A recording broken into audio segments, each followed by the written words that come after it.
उसके बाद है जी एक्स्ट्रा ड्यूरल हीमाटोमा, यानी आपकी डिफरेंट मेनिंजेस की लेयर्स है ना, ड्यूरा मैटर है, एरेक्नोइड मैटर है और फिर पाया मैटर है। Dura mater is the outer most layer, तो आउटर मोस्ट लेयर के ऊपर पेरियोस्टियम और ड्यूरा मैटर के दरमियान में जो हीमाटोमा बनता है उसको हम एक्स्ट्रा ड्यूरल हीमाटोमा कहते हैं। ठीक है, ये इसकी क्या क्या डायग्नोस्टिक पॉइंट्स हैं? एक तो ट्रॉमा होगा to temporal bone, transient loss of consciousness and lucid interval. Lucid interval होता है बेसिकली कि कुछ पीरियड में वो अनकॉन्शियस हुआ और फिर वो ठीक होकर खड़ा हो गया। जब ठीक हो गया, चला फिरा कुछ अर्सा ठीक रहा, बट आफ्टर 1 to 2 days और इवन वीक के भी बाद ही अगेन गोइंग अनकॉन्शियस, तो ये ल्यूसिड इंटरवल होता है। Ipsilateral fixed dilated pupil and contralateral hemiparesis, यानी half side of body will be weaken. Lens shaped hematoma on CT scan, जब सीटी कराएंगे तो उस पर लेंस शेप हीमाटोमा आएगा। ये इसके डायग्नोस्टिक पॉइंट्स, अगर ये याद कर लेते हैं तो फिर बहुत आसान हो जाएगा, सिनेरियो मुश्किल नहीं है डायग्नोस करना। A young male 30 years old was brought to emergency department with history of road traffic accident which occurred about 3 hours back. Patient was initially fully conscious and responding. About an hour back his conscious level deteriorated. ये lucid interval का concept है। He got confused and disoriented. There was one episode of vomiting. There was dilatation of right pupil which was sluggish to react on to light. और ये lucid interval का concept सिर्फ extradural hematoma में आता है। इसको हम epidural hematoma भी कहते हैं क्योंकि epi मतलब होता है ऊपर, ड्यूरा के ऊपर होता है ये। ठीक है, और वीकनेस है लेफ्ट साइड ऑफ बॉडी की, तो उसका मतलब उसको राइट साइड पर, क्योंकि कॉन्ट्रालेटरल हेमीपेरिसिस होता है तो राइट साइड पर प्रॉब्लम है ब्रेन में। तो this is extradural hematoma. Lucid interval क्या होता है? It refers to a temporary period of clarity और consciousness that occurs between moments of confusion, unconsciousness और altered mental states, often following a traumatic brain injury और head trauma. इसको manage कैसे करना है? पहले तो ATLS प्रोटोकॉल लिख देना है आपने। इसमें इन्वेस्टिगेशंस क्या करानी है? एमरजेंसी CT कराना है, स्कल एक्सरे और कोएगुलेशन प्रोफाइल। ट्रीटमेंट में प्राइमरी सर्वे, सेकेंडरी सर्वे।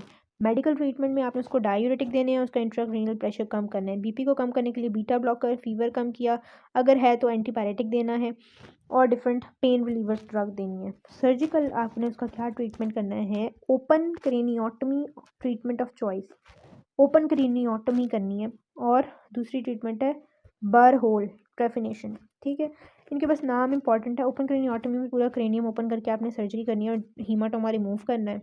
ठीक है, और बर होल में बेसिकली ना हम ड्रिल करके उस हीमाटोमा को जो है ना वो ड्रिल करके ना ब्लड सारा बाहर निकाल लेते हैं, उसको हम कहते हैं। ठीक है, सो उसके बाद नेक्स्ट सिनेरियो है, a 25-year-old roofing contractor fell off a ladder onto the concrete floor and hit his temporal region. ठीक है, सेम अनकॉन्शियस हो गया। He is found to have dilated pupil और ग्लास को स्केल उसका 8 हो गया और एक्स्ट्रा ड्यूरल हीमाटोमा, क्योंकि वो टेम्पोरल रीजन पर जो इंजरी है ना वो यहाँ इंडिकेट कर रही है अलॉन्ग विद डायलेटेड प्यूपिल। उसके बाद है, a young man receives a severe blow in he right temple, again temple है। अच्छा जी, सवाल उन्होंने ये पूछा है, what is the significance of pulse and BP reading in this patient, what initial measures will you take on the basis of his vital signs. जो इसका BP और पल्स बढ़ा हुआ है ना वो ये इंडिकेट कर रहा है कि इंक्रीज इंट्राक्रेनियल प्रेशर की वजह से पल्स कम है, इसको हाइपरटेंशन है और reflex bradycardia due to hypertension which is termed as Cushing reflex. ठीक है, initial measures according to ATLS elevate bed head, mannitol देनी है ताकि इंट्राक्रेनियल प्रेशर कम हो जाए, बीटा ब्लॉकर देना है, साथ में एंटीपायरेटिक देना है। What is your clinical diagnosis and what is the investigation of choice in this patient? CT would be the investigation of choice.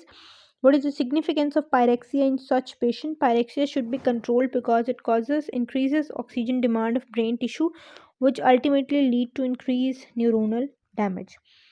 Then we have next scenario, 28-year-old motorcyclist, उसने भी temporal reason पर hit किया है और actively bleeding है, unconscious रहा है, उसको ATLS से रिससिटेट किया। What are the guidelines to obtain a CT scan of head after injury, ये हम पढ़ चुके हैं।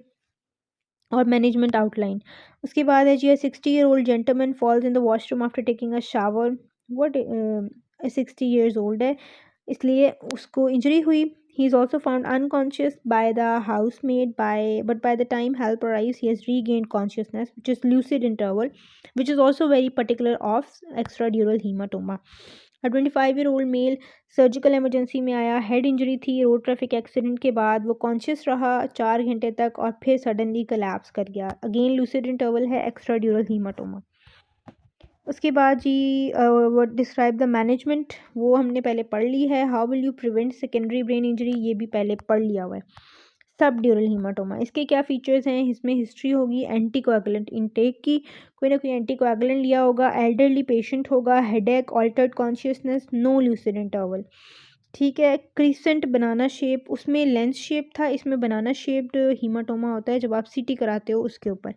ठीक है। An old man presented to RT with an altered state of consciousness, CT done हुआ which showed convex area, convex crescent shape, banana shape, और left frontal lobe पे है, तो फ्रंटल लोब पे हो, ये सारे कैरेक्टरिस्टिक्स हों, सब ड्यूरल हीमाटोमा। मैनेजमेंट वही है जो एक्स्ट्रा ड्यूरल हीमाटोमा की थी। उसके बाद है जी, an old man presented to hospital, road traffic accident हुआ with an altered state of consciousness, CT scan was done and shows following results, concavo convex area of high attenuation overlying the frontal lobe, again subdural hematoma है, location भी और nature of the hematoma. What is the mechanism of injury? High energy injury mechanisms can result in the rupture bridging veins with significant bleeding that lead to hematoma formation between dura and arachnoid. तो वो जो veins की rupture होती है ना, उसकी वजह से वहाँ ब्लड एक्यूमुलेट हो जाता है। How can you treat this condition, again is the same question. ठीक है। सब एरेक्नोइड हेमरेज, कॉन्ट्यूजन, डिफ्यूज, ये सारी चीज़ें आपने फोरेंसिक में भी पढ़ी होंगी। इस ब्लॉक की काउंटर को मैं वहाँ एक्सप्लेन कर चुकी हूँ। Diffuse axonal injury is a form of primary brain injury seen in high energy accident that usually renders the patient comatose. It is associated with poor outcomes. It is strictly pathological diagnosis made at postmortem, but hemorrhagic foci in the corpus callosum and the dorsolateral rostral brainstem on CT may be suggestive. ये इसकी characteristic है। इसमें diffuse आपकी पूरे brain stem में corpus callosum वाले area में injury हो जाती है। ठीक है। उसके बाद है cerebral arterial dissection. Cerebral arterial dissection occurs spontaneously on the context of trauma in the hours after significant trauma. Dissection of carotid extracranially or at the skull base in association with fractures is most common. आप पढ़ेंगे वैसे आगे arterial dissection क्या होता है। Basically artery से ना blood उसके आर्टरी का जो ट्यूनिका मीडिया होता है ना, उसके अंदर एक और चैनल बन जाता है, ब्लड वहाँ फ्लो करने लग जाता है। ठीक है। जिसकी वजह से ब्लड प्रेशर भी बढ़ता है और रप्चर होने के भी चांसेस होते हैं। सो ये हो रहा होता है करोटिड आर्टरीज के अंदर। ठीक है। It presents with headache, neck pain and focal ischaemic defects. ठीक है, क्योंकि आपका आधा ब्लड वहाँ जा रहा है तो इस वजह से इस्कीमिया भी हो सकता है। उसके बाद है जी complications of traumatic brain injury, pituitary dysfunction, seizures, headache and memory and cognitive impairments. उसके बाद है जी नेक एंड स्पाइन के ट्रॉमा। हमने हेड का सारा ट्रॉमा पढ़ लिया। अब इसमें नेक एंड स्पाइन में इन्होंने सबसे पहले एनाटमी मेंशन की हुई है कि क्या क्या लेयर्स प्रेजेंट हैं नेक के अंदर, because neck is a very complex part of your body. Name the layers through which spinal needle passes when giving anesthesia. जब आप spinal anesthesia दे रहे हैं तो कौन कौन सी layers से पास होना पड़ता है। स्किन, उसके बाद subcutaneous tissue, supraspinatus ligament, interspinous ligament। ये जब आप डायग्राम देखेंगे ना, ये ज़्यादा अच्छी समझ आएगी। यहाँ पर कोई डायग्राम बनी नहीं हुई। Ligamentum flavum, extradural space, dura, subdural space, arachnoid matter, subarachnoid space, और सब एरेक्नॉइड स्पेस के अंदर हम जाकर जो है वो एनेस्थीसिया देते हैं। ठीक है। उसके बाद जी pathophysiology of spinal cord injury, वही प्राइमरी इंजरी और सेकेंडरी इंजरी वही है जो हमने ब्रेन में पढ़ी थी। Identification of shock, spinal trauma के अंदर ना 3 तरह के शॉक हो सकते हैं। हाइपोवोलीमिया शॉक जो कि हेमरेज की वजह से होता है।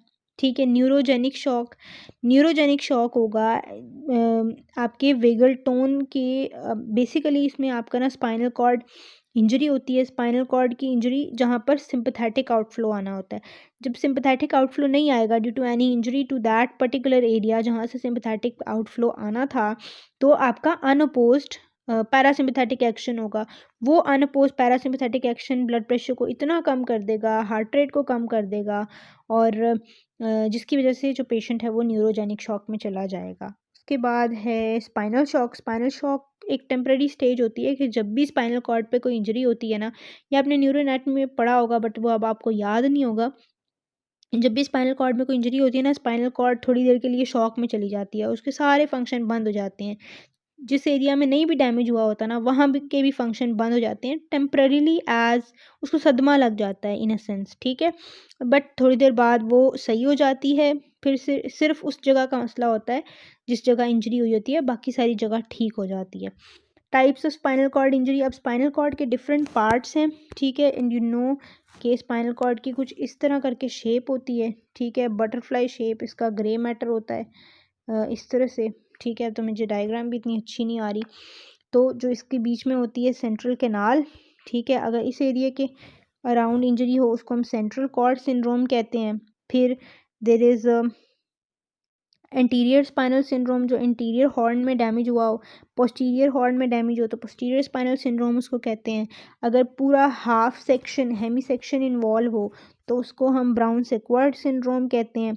और अगर स्पाइनल कॉर्ड कि पूरी इस तरह से आपकी स्पाइनल कॉर्ड वर्टिब्रल इंटरवर्टिब्रल फोरामिनास के अंदर से गुजर के एंड हो रही है L1 L2 पे, तो L1 L2 पे एंड होने के बाद इस वाले एरिया को हम कहते हैं कोनस मेडुलैरिस, और इसके अंदर से कुछ नर्व्स नीचे जाके निकल रही होती हैं फ्रॉम सैक्रल सेगमेंट्स, बिकॉज ये L1 L2 पे ख़त्म हो जाती है। तो जो सैक्रल नर्व्स होती हैं वो नीचे अपने रिस्पेक्टिव फोरामिना से एग्जिट कर रही होती हैं, तो उन नर्व्स को कलेक्शन को हम बेसिकली कॉर्डा इक्विना कह रहे होते हैं। तो कॉर्डा इक्विना को भी इंजरी हो सकती है, कॉर्डा इक्विना सिंड्रोम कहेंगे उसको, ठीक है। इसके बारे में इतना सवाल नहीं आता पेपर के अंदर, बट जितना यहाँ पर लिखा हुआ है ना हम उतना पढ़ लेते हैं। A 30-year gym trainer had a sudden fall while lifting heavy weight. His urine has been passed involuntary. Digital rectal examination reveals loss of anal tone and sensation. He had past history of disc herniation in his lumbar region. अब चूंकि आपका ये जो सारा anal sphincter और urinary reflex और maturation reflex को control करा होता है सैक्रल रीजन, ठीक है। आपको अगर याद हो, आपने पढ़ा होगा, सैक्रल नर्व्स उसको कंट्रोल करी होती हैं। जब आपके इंजरी हुई है सैक्रल नर्व्स होती हैं कॉर्डा इक्विना के अंदर, अब जब वो डैमेज हो गया है तो फिर आपके ये सारे फंक्शन भी इम्पेयर्ड हो जाएंगे। So provisional diagnosis would be cauda equina syndrome. Treatment of choice क्या होगी? Confirmed cauda equina syndrome requires surgical decompression. 24 घंटे के अंदर अंदर आपको सर्जिकली उसको डिकम्प्रेस करना पड़ेगा, उस एरिया को, उसको रिपेयर करना पड़ेगा। अगर नहीं करेंगे तो फिर उसका वो हो जाएगा, नेक्रोसिस हो जाएगा, और फिर वो न्यूरॉन है वो दोबारा रीजनरेट नहीं करेगा, ठीक है। आप इस डिजीज़ को कैसे क्लासिफाई करते हैं जी? सस्पेक्टेड, अर्ली, इनकम्प्लीट, रिटेंशन और कंप्लीट की बेस पे। कॉर्डा इक्विना सिंड्रोम चूँकि आपको नज़र तो नहीं आ रहा, तो हम उसको on the basis of symptoms और डिफरेंट डायग्नोस्टिक मोडालिटीज़ की नीड की बेस पर हम उसको क्लासिफाई कर रहे हैं, और हमने उसको एब्रीवेशंस भी दी हुई हैं। अच्छा, ये पूरा टेबल है, इतना इम्पॉर्टेंट तो नहीं है, बट जो है अगर आपको टाइम मिले और टाइम हो तो फिर इसको कर लीजिएगा, otherwise I will not suggest कि इतना बड़ा टेबल आप इसको याद करें, ठीक है। उसके बाद है complications of spinal cord injury, pressure ulcers, pain and spasticity. Pressure ulcers क्या होते हैं? Many are preventable, patient should be turn regularly due to bed line position ना, स्पाइनल कॉर्ड इंजरी में रॉन्ग बेड रिडन स्टेट होती है, तो उसकी वजह से प्रेशर पड़ने की वजह से जो अल्सर सोर्स बन जाते हैं, बेड सोर्स जिनको कहते हैं, वो बन जाते हैं, उन्हें हम प्रेशर अल्सर्स कहते हैं। उसके अलावा we have autonomic dysreflexia, reflexes आपके बड़े एबनॉर्मल हो जाते हैं, और न्यूरोलॉजिकल डिटोरिएशन, थ्रोम्बोएम्बोलिक इवेंट्स हो जाते हैं बेड रिजन पोजीशन की वजह से, ऑस्टियोपोरोसिस और मूवमेंट ना होने की वजह से ऑस्टियोपोरोसिस और मसल वीकनेस हो जाती है, ठीक है। उसके बाद आ जाते हैं जी मैक्सिलोफेशियल ट्रॉमा के ऊपर। Now we have maxillofacial trauma. इसके अंदर मैंडिबुलर फ्रैक्चर में से एक क्वेश्चन आया हुआ है। 25-year-old motorcyclist meets a road traffic accident and presents to accident emergency department with injury to the face. Examination reveals no external wound, but there is mild bleeding from lower labial sulcus. X-rays show fracture of mandible through in the right canine fossa. How would you treat this case? ठीक है, fracture है, treat आपने वैसे ही करना है जैसे पहले वाले फ्रैक्चर्स को हम करते आए हैं। एयरवे रिस्टोर करनी है, but avoid endotracheal tube insertion, क्योंकि हमने पढ़ा था ATLS में फेशियल इंजरी में हम एंडोट्रेकियल इंटुबेशन नहीं करते, उसमें फिर हम ट्रेकियोस्टमी करते हैं। Prophylactic, antibiotic, tetanus toxoid vaccine, analgesic, reduction और फिक्सेशन जैसे फ्रैक्चर की मैनेजमेंट होती है, ठीक है। Condyle is the most commonly fracture site of mandible. उसके बाद है जी फेशियल फ्रैक्चर्स को हम क्लासीफाई करते हैं on the basis of Le Fort fracture classification, ठीक है। अगर हॉरिजॉन्टल फ्रैक्चर है इस तरह से नेजोलेबियल फोल्ड के ऊपर, तो horizontal maxillary fracture separating teeth from upper face, इसको हम लीफोर्ड टाइप 1 फ्रैक्चर कहते हैं।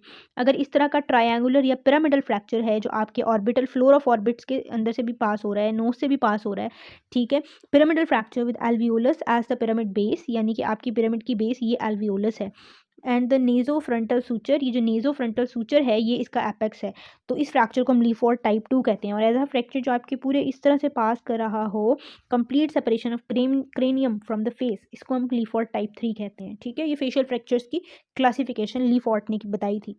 उसके बाद है जी एक्सट्रीमिटी ट्रॉमा, ये हमारा लास्ट टॉपिक है ऑर्थो का, ठीक है। इसके अंदर first of all we have supracondylar fracture of humerus.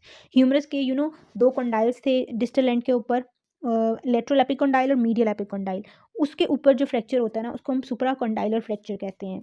Diagnostic point क्या है? History of fall on outstretched hand. Outstretched hand यानी बाहर की तरफ हैंड स्ट्रेच हुआ होता है और उसकी तरफ बंदा उसके ऊपर गिर जाता है। एब्सेंट रेडियल और ब्रेकियल पल्स होती है इसके अंदर, और common in children. An 8 year old boy, age देखनी है, while riding bicycle fell landing on right outstretch hand, ये इसका टिपिकल डायग्नोस्टिक पॉइंट है। He develops painful swelling around his right elbow, on examination the radial pulse is impalpable. तो पूरे तीनों features आपको scenario के अंदर मिल रहे हैं। डायग्नोसिस क्या है? Supracondylar humerus fracture. मैनेजमेंट वही है जो हमने पढ़ी है, ठीक है। टाइप स्पेसिफिक ट्रीटमेंट में अनडिस्प्लेस्ड है तो कंजर्वेटिव मैनेजमेंट है, डिस्प्लेस है तो फिर आपको क्लोज रिडक्शन और फिक्सेशन करनी पड़ेगी थ्रू कास्ट, ठीक है। और टाइप 3 में है कि बहुत ही डिस्प्लेस फ्रैक्चर है। अच्छा, टाइप 2 में है angulated posteriorly but intact posterior periosteum, यानी थोड़ा सा फ्रैक्चर जो है वो डिस्प्लेस हुआ है, तो इसमें हम क्लोज रिडक्शन करते हैं। डिस्प्लेस है तो फिर आपने क्लोज रिडक्शन करनी है, ट्रैक्शन फिक्सेशन करनी है या ओपन रिडक्शन करनी है, और इंटरनल फिक्सेशन करनी है बाय के wires if vascular injury is present, जो कि यहाँ पर प्रेजेंट है। What possible complications can arise in this patient? Median nerve injury, radial artery rupture हो सकता है, वास्कुलर इंजरी, वोकमैन्स इस्केमिक कॉन्ट्रैक्चर और मैल यूनियन। एवरी फ्रैक्चर आप उसमें मैल यूनियन लिख सकते हैं, हेमरेज भी लिख सकते हैं, ठीक है। उसके बाद है जी what is supracondylar fracture of children, ये भी हमने देख लिया। Name two indications of open reduction for this fracture, तो अच्छा यहाँ पर तो नहीं लिखा हुआ ओपन रिडक्शन हम क्यों करेंगे इस फ्रैक्चर के अंदर। नॉर्मली हम ओपन रिडक्शन सिर्फ लोअर लिम के फ्रैक्चर्स में करते हैं, अपर लिम में नहीं यूज़ करते। अपर लिम में तब यूज़ करते हैं जब बहुत इंट्रिकेट फ्रैक्चर हो with failure of close reduction and vascular injury, और कॉम्प्लिकेशंस हमने पढ़ ली। उसके बाद है जी Colles and Smith's fracture, very very important, ये हमें ऑस्पी के अंदर पूछा गया था, ये ऑस्पी में भी आ सकता है, रिटर्न में भी आ सकता है, ठीक है। तो कूलीज फ्रैक्चर क्या होता है? इसमें डिनर फॉक डिफॉर्मिटी होती है, ओल्ड एज में कॉमन है, और fracture of distal 2 centimetre of radius with dorsal displacement. जब डॉर्सल डिस्प्लेसमेंट होगी, ठीक है, तो उसको हम कूलीज फ्रैक्चर कहेंगे। वेंट्रल डिस्प्लेसमेंट होगी, फॉरवर्ड डिस्प्लेसमेंट होगी तो उसको हम स्मिथ फ्रैक्चर कहेंगे, ठीक है। कूलीज में डॉर्सल होती है, स्मिथ में वेंट्रल नहीं होती, फॉरवर्ड होती है। तो डॉर्सल का मतलब है ऊपर को हो जाना, लाइक अगर आपका हैंड है और ये रेडियस है, ठीक है, और ये आपका आगे से रिस्ट स्टार्ट हो रहा है, तो इसमें रेडियस जब फ्रैक्चर होती है तो रेडियस डॉर्सली डिस्प्लेस हो जाती है, ठीक है, यानी हैंड के डॉर्सम की तरफ ऊपर को चली जाती है, ये हैंड की वेंट्रल साइड है। और जब स्मिथ फ्रैक्चर होता है तो जो रेडियस का डिस्टल एंड है, जो फ्रैक्चर हुआ है पोर्शन, अच्छा इसमें डिस्टल वो जो फ्रैक्चर्ड पोर्शन है वो ऊपर को जाएगा, बाकी रेडियस अपनी जगह पे रहेगी। और जो दूसरा है स्मिथ फ्रैक्चर, उसमें वो जो डिस्टल पोर्शन फ्रैक्चर हुआ है वो मूव करके आगे चला जाता है और अगले स्ट्रक्चर्स को प्रेस कर रहा होता है, ये इन दोनों में फ़र्क है। A 70 years old retired school teacher has a slip in washroom and falls on her left hand. She developed dinner fork deformity, और पता चल गया dinner fork deformity Colles fracture में होती है। मैनेजमेंट कैसे है? इन्वेस्टिगेशन और with treatment same as we have mentioned earlier, ठीक है। Next scenario is dislocation of hip joint. इसमें हिस्ट्री ऑफ ट्रॉमा होगा, पोस्टीरियर डिसलोकेशन होगी तो थाई फ्लेक्स्ड होंगे। ऑब्वियसली जब पोस्टीरियर डिसलोकेशन होगी तो आपकी जो है वो पूरा बोन जो है पोस्टीरियरली निकल जाएगी, तो आपके थाई फ्लेक्स होंगे, एडक्टेड होंगे और इंटरनली रोटेटेड होंगे, ठीक है। और जब एंटीरियर डिसलोकेशन होगी, ये याद रख लेना, ये सिम्टम्स आपको सिनेरियो में दिए होंगे तो फिर आपने बताना है कि पोस्टीरियर या एंटीरियर डिसलोकेशन है। और अगर एक्सटेंड होंगे, एबडक्टेड होंगे और एक्सटर्नली रोटेटेड होंगे तो वो एंटीरियर डिसलोकेशन है। A 40-year-old person has been injured in road traffic accident while he was sitting in front of seat of car. He felt severe pain in right hip joint and was unable to move. Thigh fixed है, adducted है और internally rotated है। तो ऊपर वाला case है posterior dislocation है। Investigation और जो मैनेजमेंट प्लान है वो वही है, ठीक है। इसमें अनडिस्प्लेस फ्रैक्चर में फिक्सेशन होती है बाया डायनामिक हिप स्क्रू। अगर एक्स्ट्रा कैप्सूलर फ्रैक्चर है, इंट्रा कैप्सूलर है तो फिक्सेशन बाय अगेन सेम। अगर डिस्प्लेस फ्रैक्चर है तो फिर इंट्रामेडुलरी डिवाइस लगती है और फिक्सेशन बाय डीएचएस इन यंग और ऑर्थ्रोप्लास्टी इन ओल्डर एज ग्रुप। ठीक है, उसके बाद जी कॉम्प्लिकेशंस बताई हुई हैं। यहाँ पर जो जो नर्व्स हैं उनसे रिलेटेड कॉम्प्लिकेशंस होंगी, वास्कुलर इंजरी हो सकती है, मैल यूनियन हो सकता है। उसके बाद है जी फीमर के fractures. A 65-year-old lady slips in the bathroom, she is unable to stand and complains of pain in the region of right hip joint. अब इसमें हिप जॉइंट का फ्रैक्चर नहीं है, हिप जॉइंट का फ्रैक्चर होगा तो आपको ये सारे सिम्टम्स मिलेंगे। यहाँ पर वो बता रहे हैं कि उसे खड़ा नहीं हुआ जा रहा और उसको पेन हो रही है। What will be the signs you will look for to confirm fracture of neck of right femur. आप देखेंगे कि लिम्ब वो वाला शॉर्ट हुआ होगा, एक्सटर्नली रोटेटेड लिम्ब होगा, pain radiating to knee and worse on rotation. ये फीचर्स हैं आपके फीमर का फ्रैक्चर डायग्नोस करने के। What are the various types of fracture neck of femur and what is the significance of various types? अब इसमें extra capsular होता है, इंट्रा कैप्सूलर होता है। एक्स्ट्रा कैप्सूलर होता है जो जॉइंट कैप्सूल के बाहर होता है और इंट्रा कैप्सूलर जो पार्ट ऑफ द फीमर नेक जो उसके अंदर है। तो डिफरेंट दो टाइप्स हैं इस बेसिस पर। There is more risk of avascular necrosis of femur head in intracapsular fracture while there is no or less risk in an extracapsular fracture। Because जो इंट्राकैप्सूलर पार्ट है ना फीमर का, वो आपकी वहाँ की जो ब्लड सप्लाई है वो कम है as compare to extra vascular part. Manage कैसे करेंगे? वो बिल्कुल वैसे ही करेंगे जैसे आपने हिप जॉइंट को मैनेज किया था। कॉम्प्लिकेशंस भी ऑलमोस्ट वही हैं। उसके बाद है जी टिबिया के फ्रैक्चर्स, टिबिया और फिबुला के। A 31-year-old man presents with an open fracture of his right tibia following a direct blow from a horse to his right leg. Examination पे 5 सेंटीमीटर वूंड है anteromedial aspect of his right leg with evidence of contamination. No direct neurovascular defect is found. Outline principles of management same principles. उसके बाद है इसमें भी principles पूछे गए हैं और सिनेरियो बताया हुआ है तो सेम वही प्रिंसिपल्स होंगे।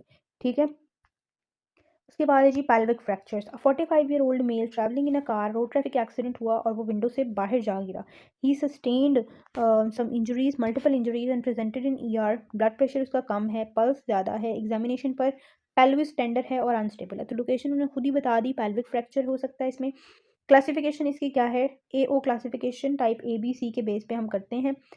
स्टेबल फ्रैक्चर हो टाइप ए है, बी हो रोटेशनली अनस्टेबल फ्रैक्चर और वर्टिकली अनस्टेबल फ्रैक्चर हो तो टाइप सी कहते हैं उसको। And list two major complications, injury to sciatic nerve, shock, fracture.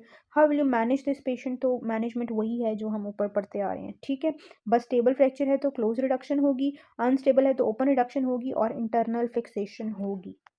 ठीक है, उसके बाद ये नेक्स्ट टॉपिक है 35-year-old male is presented to trauma centre. Pulse उसकी ज़्यादा है, बीपी कम है। He is complaining of severe pain in his lower abdomen.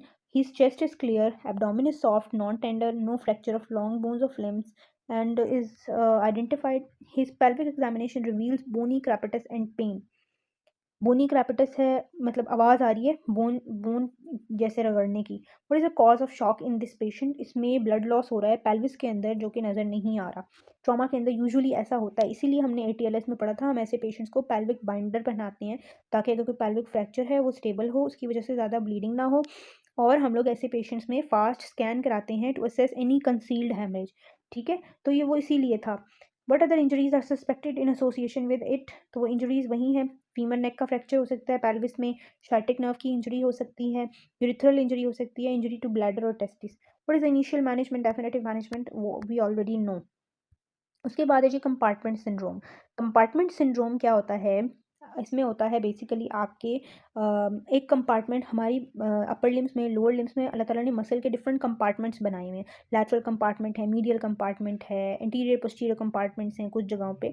तो अगर किसी एक कंपार्टमेंट का प्रेशर बहुत ज़्यादा हो जाए तो उसकी वजह से वो कंपार्टमेंट जो है वहाँ की नर्व्स और वहाँ की वेसल्स कंप्रेस होने लग जाती हैं, वहाँ बहुत ज़्यादा पेन होती है और वहाँ पर उस प्रेशर को फिर हम रिलीव करते हैं by giving a longitudinal incision जिसको हम फेशियोटॉमी कहते हैं। ठीक है, तो इसमें हिस्ट्री ऑफ ट्रॉमा होता है, कंप्रेशन ऑफ लिम्ब हो सकती है due to any fracture binding. किसी के फ्रैक्चर हुआ, उसको बैंडेज हुआ, उसके ऊपर प्लास्टर लगा, उसकी वजह से उसका वो एरिया कंप्रेस हो गया तो वहाँ का प्रेशर बढ़ जाएगा, वहाँ कंपार्टमेंट सिंड्रोम हो सकता है और डायरेक्ट ट्रॉमा के नतीजे में भी हो सकता है। Severe pain in muscle that worse on stretching, moving toes, distal pulses may be present और एब्सेंट। अब सिनेरियो पढ़ते हैं। 25-year-old male sustained an injury on the right leg during a motorbike accident and brought to ER. He was crying due to severe pain in the right calf. On exam इसमें usually calf muscles में होता है, ऐसे muscles जो बहुत मतलब stiff हैं। On examination there were tightness of muscles of right calf with pain on passive movement of limb and distal pulses were absent. So typical scenario है कि टाइटनेस होती है, पेन होती है ऑन मूवमेंट और आपके जो हैं वो मसल्स में पेन होती है। सो पल्सेस भी एब्सेंट हो सकती हैं। So compartment syndrome is the diagnosis. How will you manage the patient? आप इसकी कंपार्टमेंट प्रेशर की मेजरमेंट कराएंगे, CBC RFT normal baseline test कराएंगे। ट्रीटमेंट में अर्जेंट फेशियोटॉमी है जो मैंने आपको बताया है, हाइड्रेशन मेंटेन करेंगे और मॉर्फिन देंगे टू रिलीव पेन। उसके बाद जो डीप स्पेस हैंड इन्फेक्शन, अब हमारा हैंड भी जैसे नेक है, जैसे बहुत सारे और स्ट्रक्चर्स हैं जो कॉम्प्लेक्स हैं, इसी तरह hand and foot they are very complex structures. तो इसके अंदर there are different spaces in our hand, तो उसमें जो डीप स्पेस है उसका इन्फेक्शन हो जाए उसको हम कहते हैं डीप स्पेस हैंड इन्फेक्शन। ठीक है, इसमें history of trauma to hand होती है, fever, pain, swelling, because infection है तो fever, pain, swelling and limitation of hand movements होगा। A 45-year-old diabetic farmer presents with fever, painful swelling, and limited movements of right hand 4 दिनों से following a prick to palm in the field। ठीक है, उसको prick हुआ जिसकी वजह से कोई infectious agent अंदर चला गया। On examination, his pulse is 110, BP normal है, temperature almost normal है, थोड़ा ज़्यादा है बल्कि। Right hand is grossly swollen with severe tenderness in the palm, extension of fingers is limited due to pain। Diagnosis क्या होगा? Deep hand space infection। ठीक है, फीचर सारे उससे मैच कर रहे हैं। How will you manage this patient? Immobilisation to prevent contracture formation. PRICE ये हमने पहले पढ़ा था, मसल्स में, लिगामेंट्स में प्राइस हमारा प्रायोरिटी होती है। एनाल्जेसिक्स देंगे, पेन रिलीफ करेंगे, इंसिजन करेंगे और ड्रेनेज करेंगे if there is any pus और एब्सेस फॉर्मेशन। फिजियोथेरेपी है टू रीस्टोर योर मूवमेंट्स। उसके बाद है जी scaphoid fracture. A 20-year-old teacher falls on hand while playing netball. She suffers immediate pain and is brought to ER. On examination, she is particularly tender over anatomical snuff box area. X-ray order किया but there is no fracture. What is the diagnosis? So अगर pen हो anatomical snuff box में after falling on outstretched hand or any hand पे जब आप fall करें और pen होने लग जाए तो it is basically your scaphoid fracture. Investigation X-ray but sometime X-ray appears normal जैसे ऊपर वाले सिनेरियो में नज़र आ रहा था। ठीक है, ट्रीटमेंट अगर एक्सरे पे पॉजिटिव आ जाए तो फिर स्केफॉइड कास्ट कराते हैं 6 हफ्तों के लिए। अगर एक्सरे नेगेटिव आया है तो फिर स्केफॉइड कास्ट करानी है 2 वीक्स तक आपने और फिर एक्सरे रिपीट करना है। ठीक है, उसके बाद ये slipped upper capital femoral epiphysis versus Perthes disease. जो स्यूफ है, slipped upper capital femoral epiphysis यानी फीमर का ना जो एपिफिसिस है वो स्लिप हो जाए। मेल चाइल्ड होगा, presents with limping, shorten leg, externally rotated leg, वही फीचर्स जो फेमरल नेक के थे, बिकॉज एपिफिसिस भी नेक के थोड़ा सा ऊपर का स्ट्रक्चर है जो एंड है। पर्ट्स डिजीज, मेल चाइल्ड होगा, presents with limping, shorten leg, stiffening, flattening on X-ray, there is risk of avascular necrosis in both diseases. X-ray कराएंगे, रिडक्शन ऑफ फिक्सेशन इसकी ट्रीटमेंट है। और कुछ कंडीशंस हैं, नी इंजरी ये important नहीं है। नर्व इंजरीज में रिस्ट ड्रॉप है तो रेडियल नर्व इंजरी है, क्लॉ हैंड है, अल्नर नर्व है, फुट ड्रॉप है तो शाइटिक नर्व या कॉमन पेरोनियल नर्व इंजरी है, स्कैपुला विंगिंग है, लॉन्ग थ्रेस्टिक नर्व की इंजरी है। ठीक है, ह्यूमरल शाफ्ट फ्रैक्चर है तो there is a risk of damage to radial nerve और मीडियन नर्व को भी हो सकता है। ह्यूमरल नेक का फ्रैक्चर है तो एक्सिलरी नर्व, फीमर नेक का फ्रैक्चर है तो शाइटिक नर्व और फिबुलर नेक का फ्रैक्चर है तो कॉमन पेरोनियल नर्व। ये कुछ इंजरीज हैं जो आपने एनाटॉमी में पढ़ा होगा, बट अभी भी ये MCQs में पूछा जा सकता है, कुछ एग्जामिनर्स पूछ सकते हैं। बट जो आपके मेजर पोर्शन था ना ऑर्थोपेडिक्स का वो हमने कवर कर लिया है। ठीक है, that was all about your surgery for block 8। अब हमारे कुछ कम्युनिटी मेडिसिन BS के टॉपिक्स रह गए हैं, वो हम नेक्स्ट लेक्चर्स में कवर कर लेंगे and you are done with your block 8 minors. ठीक है, that's all for today. Thank you so much for watching. अल्लाह हाफिज़।